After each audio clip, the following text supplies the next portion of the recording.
Hello मेरे प्यारे दोस्तों, तो कैसे हैं आप लोग। मैं ऐसा और उम्मीद करता हूं कि आप लोग बहुत अच्छे होंगे। तो हमारा भूगोल का एक चैप्टर है जिसका नाम है वन और वन्यजीव संसाधन। अब मैं इसका मतलब बता दूं आपको। तो वन का मतलब होता है जंगल, और वन्यजीव मतलब जंगल के जानवर, और संसाधन यानी जैसे मतलब हमें वन से लकड़ी मिलती है और जानवरों से खाल उनकी मिलती है, तो उसे संसाधन कहते हैं, उनके संसाधन। तो आइए हम इसे एक एक पॉइंट करके अच्छे से पढ़ते हैं। तो पहला पॉइंट है, किसी प्राकृतिक प्रदेश में पाई जाने वाली जंगली तथा पालतू जीव जंतुओं एवं पादपों की प्रजातियों में बहुलकता को जैव विविधता कहते हैं। अब देखो, जैव विविधता किसे कहते हैं।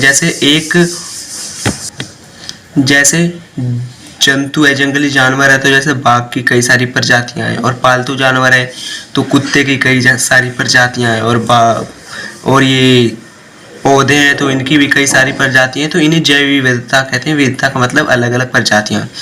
भारत में लगभग 47,000 वनस्पतियों की प्रजातियां पाई जाती हैं। तो कितनी? 47,000, इसे याद करना। तो लगभग 1500 वनस्पति की जातियां लुप्त होने की ओर बढ़ रही हैं, और भारत में लगभग 81,000 वन्य जीवन जातियां पाई जाती हैं। तो कितनी पाई जाती है? 81,000, और 1500 वनस्पति हैं जो लुप्त हो रही है, मतलब जो इंडिया में अब नहीं दिखती हैं। तो आगे है, तो भारत में बड़े स्तनधारियों की 79 जातियां विनाश के कगार पर हैं। मतलब जो 79 जातियां हैं, स्तनधारी का मतलब होता है जो दूध पिलाने वाली जातियां होती हैं, तो उनकी 79 जातियां हैं वो विनाश यानी लुप्त होने की कगार पर हैं। अब पक्षियों की 44 जातियां लुप्त होने की कगार पर हैं। सरीसृपों की 15 जातियां लुप्त होने की कगार पर है। सरीसृपों का मतलब होता है जो रेंगने वाले जीव होते हैं। जलचरों की 3 जातियां लुप्त होने की कगार पर हैं। अब मैं बता दूं लुप्त और विलुप्त में क्या फर्क होता है। तो लुप्त का मतलब होता है किसी जगह से लुप्त हो जाना, जैसे भारत एक जगह है, यहाँ से लुप्त हो जाना। और विलुप्त का मतलब होता है पूरा संसार से लुप्त हो जाना, पूरी दुनिया से लुप्त हो जाना।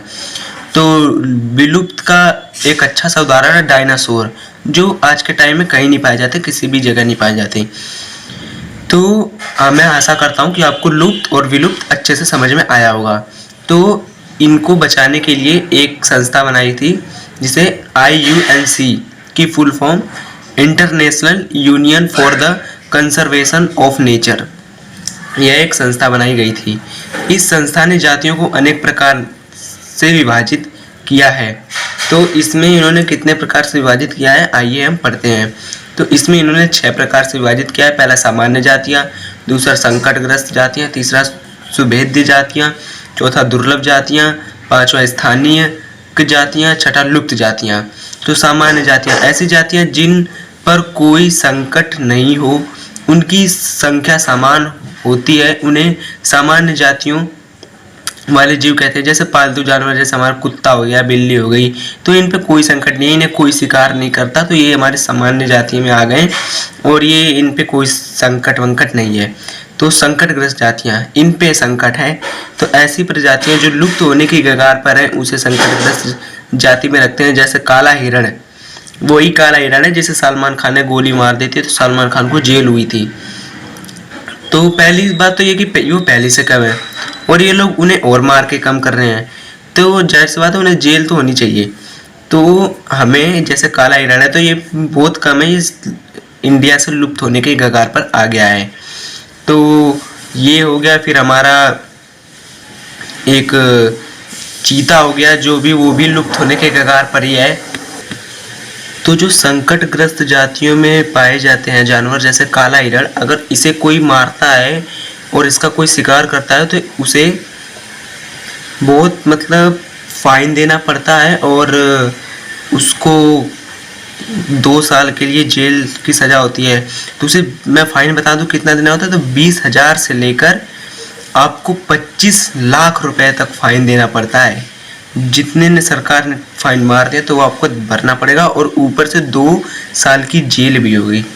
तो आगे है सुभेद जातियाँ। तो ये ऐसी जातियाँ हैं, ऐसी जाति जिनकी संख्या लगातार घट रही है, उन्हें सुभेद जातियाँ कहते हैं। ये ऐसी जातियाँ हैं जिनकी संख्या लगातार घट रही है और आने वाले टाइम में अगर ऐसी घटते रही तो वो संकटग्रस्त जाति हो जाएंगी और वो भी विलुप्त होने की कगार पर आ जाएंगी। तो इसमें है जैसे नीली भेड़ है, नील गाय है जो हमेशा घटती आ रही है, और उसके बाद एशियाई हाथी है जिनकी संख्या घटती आ रही है। तो अगर हम इन पे ध्यान नहीं देंगे तो ये संकटग्रस्त प्रजातियां में आ जाएंगी, तो हमें इन पर ध्यान देना चाहिए। तो दुर्लभ जातियां ऐसी जातियां जिसे प्रकृति ने कम संख्या में बनाया है उसे दुर्लभ जाति कहते हैं, जैसे एशियाई भैंसा। तो मैं आपको बता दूं कि जो दुर्लभ जातियां होती हैं वो उन्हें प्रकृति ने पहले से ही कम बनाया है। जैसे एशियाई भैंसा, भालू, ये पहले से ही बहुत कम है, फिर भी जो लोग हैं ना तो वो उन्हें और मार रहे हैं, मतलब उनका शोषण कर रहे हैं, उनका शिकार कर रहे हैं, तो वो भी कम होते जा रहे हैं। तो वो भी अगर ऐसे होता रहा तो वो भी संकटग्रस्त जाति में आ जाएंगे। तो आगे स्थानीय जातियां ऐसी जातियां जो एक ही स्थान पर पाए जाते हैं उसे स्थानीय जाति कहते हैं। जैसे मीथेन, ये एक सांड होता है जो असम के आसपास आपको पाया जाता है, और अंडमानी निकोबारी कबूतर और अंडमानी सूअर ये सब अंडमान निकोबार में ही पाए जाते हैं, क्योंकि वो इधर नहीं आ सकते, क्योंकि अगर वो इधर आएंगे तो यहाँ की जलवायु को झेल नहीं पाएंगे, इसीलिए वो वहीं पर रहते हैं, इसलिए इन्हें स्थानीय जाति कहते हैं। तो आगे हम छठे प्रकार का पढ़ेंगे, तो आइए पढ़ते हैं। तो हमारा छठे प्रकार की प्रजाति है लुप्त जातियाँ। तो ऐसी जातियाँ जो इस पृथ्वी से नहीं, हमारे देश से, यहाँ मैंने पृथ्वी लिखा है, हमारे देश से गायब हो गई हैं उन्हें लुप्त जातियाँ कहते हैं। जैसे एशियाई चीता, नहीं, ये पूरे पृथ्वी से ही एशियाई चीता गायब हो गया है, तो ये बिल्कुल ये विलुप्त जाति हो गई जो पृथ्वी से गायब हो जाती हैं, और जो लुप्त जाति होती हैं वो किसी स्थान से गायब होती हैं। तो जो एशियाई चीता है वो पृथ्वी से गायब हो गया है। तो भारत के सबसे बड़े जंगल मध्य प्रदेश में पाए जाते हैं। तो मैं बता दूं जो भारत का जितना भी जंगल, ऐसा कौन सा राज्य है जिसमें सबसे ज़्यादा जंगल पाया जाता है, तो मध्य प्रदेश जिसमें सबसे ज़्यादा जंगल पाया जाता है। तो वन्य जीव सुरक्षा अधिनियम 1772 में लागू किया गया था। तो इस अधिनियम के तहत जो भी व्यक्ति दुर्लभ जाति या संकटग्रस्त जाति के जानवर को मारेगा उसे 3 से 10 साल तक सजा एवं 10,000 से 25 लाख तक जुर्माना हो सकता है। तो देखो मैंने कहा था ना कि इसमें जो भी व्यक्ति मारेगा तो उसे जुर्माना भरना पड़ेगा। तो सलमान खान ने मारा था, सलमान खान को जुर्माना भी भरना पड़ा था और वो जेल भी चले गए। लेकिन जानते हो ना पैसा सब कुछ होता है, तो उन्होंने वो पैसा दिया तो उन्हें छोड़ दिया गया। तो एक सींग वाला गैंडा असम में पाया जाता है, इसकी भी संख्या बहुत कम है। तो बाघों को बचाने के लिए बाघ परियोजना, शेर को बचाने के लिए सिंह परियोजना, कस्तूरी मृग की सुरक्षा के लिए कस्तूरी मृग परियोजना, मणिपुर थामील हिरण की रक्षा के लिए मणिपुर थामील परियोजना, कश्मीर की हंगुल हिरण की रक्षा के लिए हंगुल परियोजना, और घड़ियालों और मगरमच्छों को बचाने के लिए मगरमच्छ परियोजना, और बाघ परियोजना में लागू की गई थी।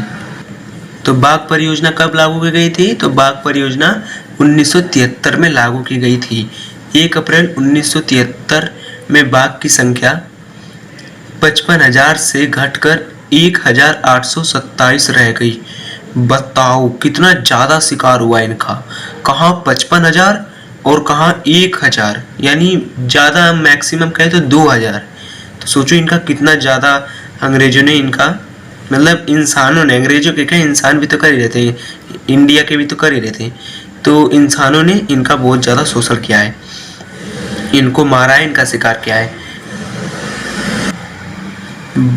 पहला बाघ परियोजना उत्तराखंड स्थित जिम कार्बेट राष्ट्रीय उद्यान से किया गया था। तो ये बाघ परियोजना है जिसमें हम बाघों को बचा सकते हैं। तो ये कहाँ हुआ था? जिम कार्बेट में पहला हुआ था।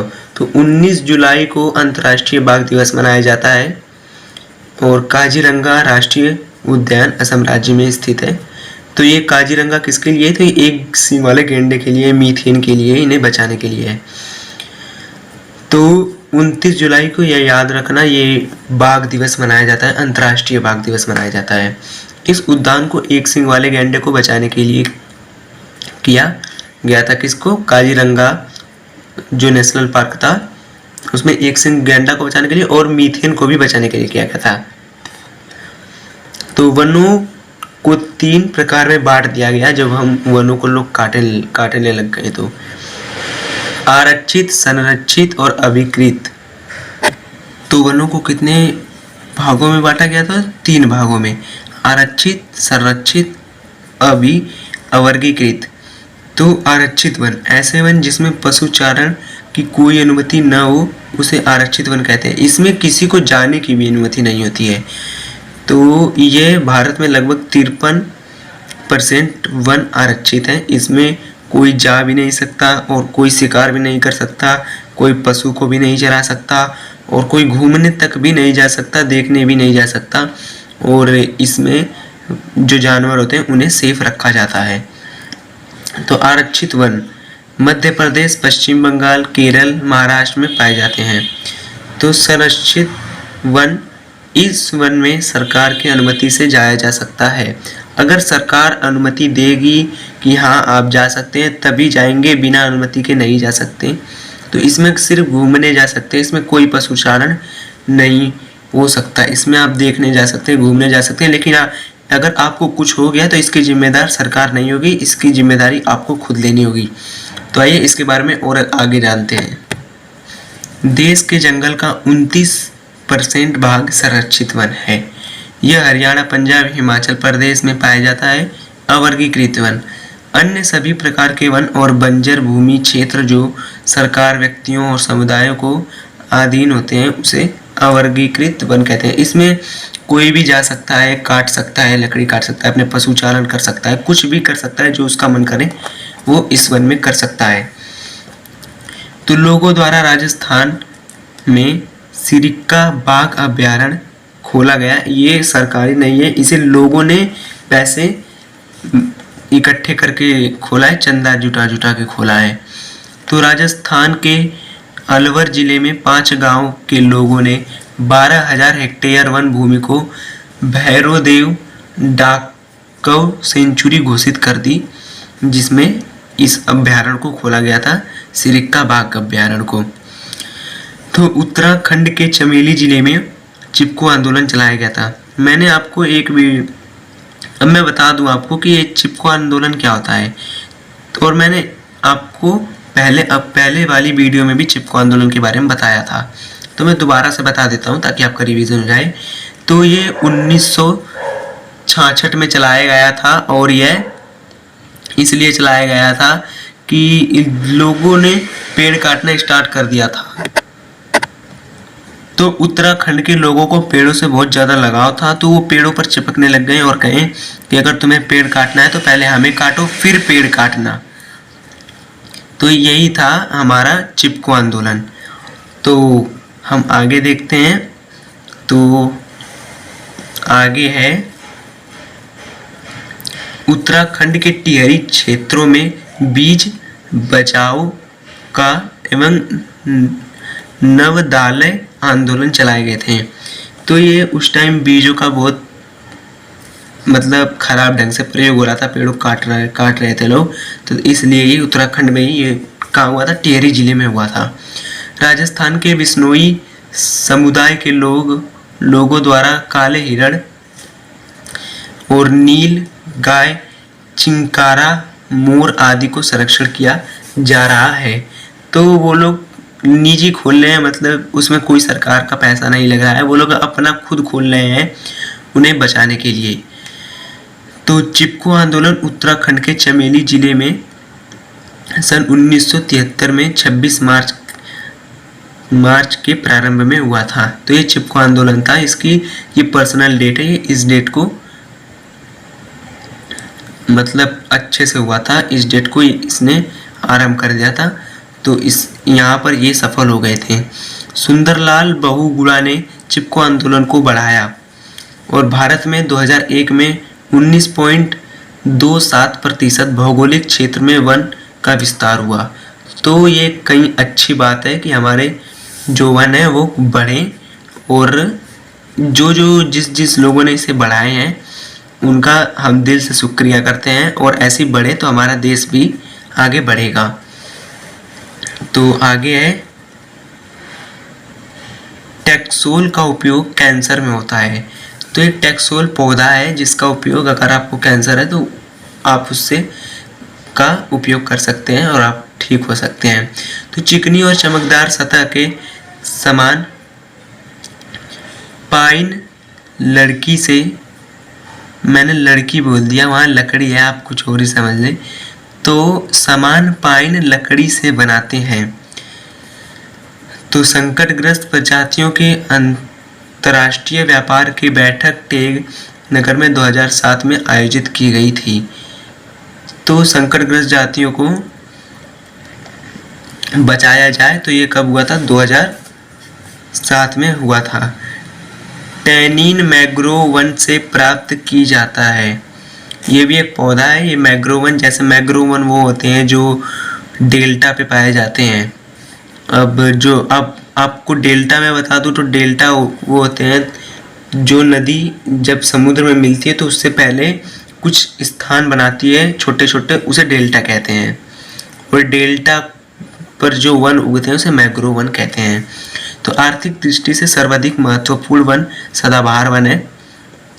सदाबहार वन को हम वर्षा वन भी कहते हैं।